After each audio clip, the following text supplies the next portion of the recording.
ঢাকা, চট্টগ্রাম এবং Sylhet BFS global থেকে আজকে কতজন পাসপোর্ট ডেলিভারি পেয়েছে এবং কতটা ভিসা পেয়েছে এবং কতটা রিজেক্ট পেয়েছে এবং কত তারিখে জমা করেছিল সম্পূর্ণ ডিটেলস তথ্য আপনাদের মাঝে আজ শেয়ার করব। তবে আপনারা শুনে আজকে অনেক বিস্মিত হবেন। আর আপনারা যারা আমার চ্যানেলে নতুন অবশ্যই চ্যানেলটি সাবস্ক্রাইব করে পাশে থাকবেন। আর যারা শুধুমাত্র ওয়াচ করে চলে যান তাদের কাছেও রিকোয়েস্ট রইল ভাই আপনারা চ্যানেলটি অবশ্যই সাবস্ক্রাইব করবেন, কারণ ইনফরমেশনগুলো কালেক্ট করে দিতে অনেক কষ্ট হয় কিন্তু। আর অ্যাপয়েন্টমেন্ট সম্পর্কে কোনো আপডেট নেই, তবে কিছু ইনফরমেশন দেওয়ার চেষ্টা করব। ধন্যবাদ।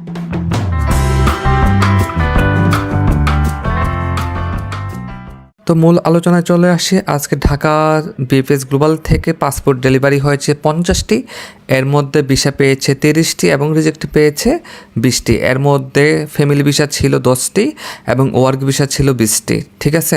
আর যেগুলো রিজেক্ট পেয়েছে সবগুলোই ওয়ার্ক ভিসাদারি।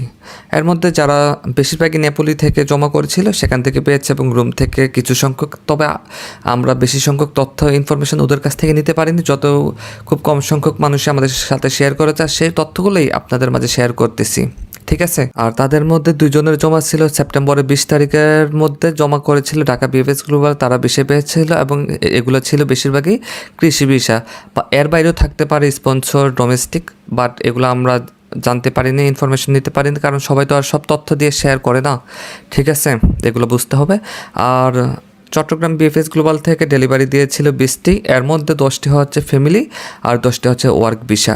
সবাই ভিসা পেয়েছে আলহামদুলিল্লাহ। এই তথ্যগুলো যখন আমরা জেনে থাকি আমরা বেশিরভাগ খুশি হই কখন, যখন দেখি যে মানুষ ভিসা পাচ্ছে জমা দেওয়ার পর। এই তথ্যগুলো শোনার পর কিন্তু মনে একটা আনন্দ আসে, কিন্তু যখন শুনি যে অনেক কম সংখ্যক ডেলিভারি দিচ্ছে এবং বেশিরভাগই রিজেক্ট দিচ্ছে, তখনই কিন্তু আমাদের মন খারাপ হয়ে যায়। এটাই বাস্তবতা। বাট একটা কথা কি খেয়াল করেছেন, আপনি যখন সাপোজ মনে করেন জমা দিয়েছেন এবং যখন রিজেক্ট পেলেন, আপনি কি কোনো ইনফরমেশন শেয়ার করবেন ওইখানে দাঁড়িয়ে থাকা ব্যক্তিদের কাছে? কখনোই না। আবার বেশিরভাগই মানুষ কিন্তু যারা ভিসা পায় কিন্তু তারাও কোনো ইনফরমেশন শেয়ার করে না, চুপিচাপি চলে আসে। খুব কম সংখ্যক মানুষই কিন্তু শেয়ার করে থাকে। আর একজন ইউটিউবার বা যারা ইনফরমেশনগুলো কালেক্ট করে তাদের কি কোনো খেদে কাজ নেই সারাক্ষণ বিএফএস গ্লোবালের সামনে দাঁড়িয়ে থাকবে ইনফরমেশন নেওয়ার জন্য?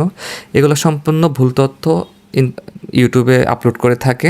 আসলে এটাই বাস্তবতা, কারণ ওই ব্যক্তির কি কোনো কাজ নেই যে আপনাদেরকে ইনফরমেশন কালেক্ট করে দিবে? এগুলো ওদের মন গড়া তথ্য ফেসবুক, ইউটিউবে শেয়ার করে থাকে। আর এগুলো আমরা শুনে বিভ্রান্তি হয়ে যাচ্ছি, কম হলে মন খারাপ হয়ে যাচ্ছে আর বেশি হলে আনন্দ পাচ্ছি, এটাই। আবার অনেকে কম হচ্ছে বিদায় আবার মানববন্ধন আন্দোলনের জন্য তোলপাড় হয়ে যাচ্ছেন। একবার তো ভাই মানববন্ধন করেছেন, আশা করি এটার কিন্তু একটা সুফল পাবেন। আর ইতিমধ্যেই কিন্তু আমাদের প্রধান উপদেষ্টা ডক্টর মোহাম্মদ ইউনূস স্যার কিন্তু মেলনী সরকারের সাথে বৈঠকে বসেছেন এবং আপনারা তো জানেন জাতিসংঘের সদর দপ্তরে কিন্তু বৈঠকে বসেছিলেন, সাক্ষাৎ করেছিলেন এবং ইতালি অভিবাসন সংক্রান্ত আইন নিয়ে বিষয় নিয়ে কথা বলেছেন এবং বৈধভাবে যেন বাংলাদেশিদেরকে যাওয়ার সুযোগ করে দেয় সে কথা বলেছেন। অনেকের মনে প্রশ্ন জাগতে পারে যে ভাই ইতালি এম্বাসিতে যে হাজার হাজার পাসপোর্ট পড়ে আছে এই বিষয় নিয়ে তো কথা বললো না। আসলে ভাই ওনারা হচ্ছেন প্রধানমন্ত্রী উপদেষ্টা, তারা কূটনৈতিকভাবে আলোচনা করে বিষয়গুলো। আপনাদের মতো আমাদের মতো লোকালভাবে এগুলো বলবে না যে আমাদের ইতালি এম্বাসিতে তো অনেক পাসপোর্ট জমা পড়ে আছে, এগুলো সারিয়ে দিন। এগুলো বলবে গিয়ে বৈদেশিক কর্মসংস্থান মন্ত্রণালয়ের। আশা করি ধৈর্য সহকারে থাকুন, ইনশাল্লাহ দেখবেন একটা অবশ্যই একটা সমাধান পাবেন। আরেকটা বিষয় হচ্ছে অ্যাপয়েন্টমেন্ট। অনেকে আমাকে জিজ্ঞাসা করেন যে মেসেজ করেন যে ভাই এত তারিখে মেল করেছি এখনও তো অ্যাপয়েন্টমেন্ট ডেট পাচ্ছি না। ভাই এই বিষয়গুলো আসলে আমরাও ভুক্তভোগী হয়েছিলাম, কিন্তু একটা বিষয় মনে রাখবেন, আপনি মেল করেছেন ঠিক আছে, আপনি কবে নাগাদ পাবেন এই বিষয়টা কেউই বলতে পারবে না। এপ্রিলের 26 তারিখ পর্যন্ত যারা মেল করেছিল তারা পেয়েছে ডেট নভেম্বরের দিকে, বাট পরবর্তীতে এখন কিন্তু আপাতত অফ আছে। পরবর্তীতে যখন অ্যাপয়েন্টমেন্ট দেওয়া শুরু করবে, যদি আপনি আগে মেল করে থাকেন তাহলে ইনশাল্লাহ পেয়ে যাবেন। আর যারা জুন, জুলাই, আগস্টে মেল করেছেন অ্যাপয়েন্টমেন্টের জন্য তারা নাকে তেল দিয়ে ঘুমান ভাই।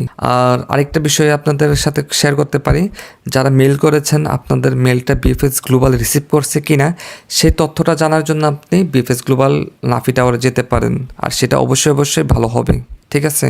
মানে অনেকেরই দেখলাম যে আমিও গিয়েছিলাম, অনেকেরই দেখলাম অটো রিপ্লাই পেয়েছে, মেলও করেছে, অটো রিপ্লাই পেয়েছে, বাট সমস্যা হচ্ছে গিয়ে দেখে যে ওরা বলতেছে যে ওরা মেল রিসিভ করে নেয়, আপনি আবার নতুন করে করেন, ঠিক আছে, এমন তথ্য দিতেছে।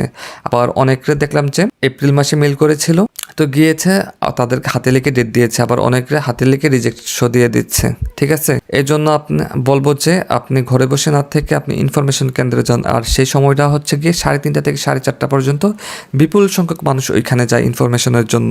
আপনি যদি যান আর্লি করে চলে যাবেন, বেলা 12টা বা 1টার মধ্যে আপনি সেখানে উপস্থিত থাকার জন্য চেষ্টা করবেন, কারণ ওইখানে লাইন ধরতে হয়। আর আমি প্রতিনিয়ত এই তথ্যগুলো আপনাদের কাছে বলে থাকি। আর অবশ্যই যাওয়ার সময় আপনি যে মেল করেছিলেন সেই মেল কপিটা প্রিন্ট করে নিয়ে যাবেন। আর আপনার পাসপোর্টের ফটোকপি এবং এনআইডি কার্ডের ফটোকপি মাস্ট নিয়ে যাবেন। এনআইডি কার্ডের ফটোকপি